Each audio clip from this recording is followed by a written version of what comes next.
کیا آپ جانتے ہیں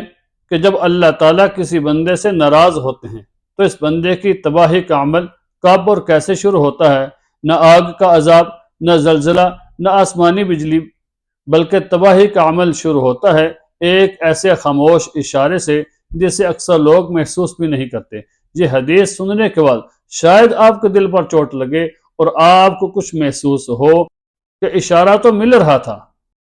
اور شاید ہم میں سے کئی لوگ اس تباہی کی راہ پر اپنا پہلا قدم رکھ چکے ہوں۔ تو آج اس حدیث کو توجہ کے ساتھ سنیں، خود بھی عمل کریں اور اپنے دوستوں کو بھی اس حدیث کے بارے میں بتائیں تاکہ وہ بھی اس حدیث پر عمل کر کے اپنی زندگی کو بدل سکیں۔ حضرت عبداللہ بن عمر رضی اللہ تعالیٰ عنہ سے روایت ہے، رسول اللہ صلی اللہ علیہ وسلم نے فرمایا، جب اللہ تعالیٰ کسی بندے کو تباہ کرنا چاہتے ہیں تو اس سے حیا چھین لیتے ہیں۔ جب اللہ تعالیٰ کسی بندے کو تباہ کرنا چاہتے ہیں تو اس سے حیا چھین لیتے ہیں، اور جب اس سے حیا چھن جاتی ہے تو تجھے وہ شخص ناپسندیدہ اور قابل نفرت محسوس ہوتا ہے، اور جب وہ شخص ناپسندیدہ اور قابل نفرت ہو جاتا ہے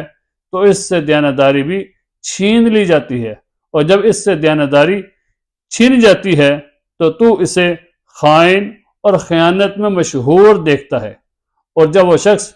خائن اور خیانت میں مشہور ہو جاتا ہے تو اس سے رحم دلی بھی چھین لی جاتی ہے، اور جب اس شخص سے رحم دلی بھی چھن جاتی ہے تو اسے لعنتی اور لوگوں سے اس پر لعنتیں پڑتی دیکھتا ہے۔ جب تو اسے لعنتی دیکھتا ہے اور اس پر لعنتیں پڑ رہی ہوں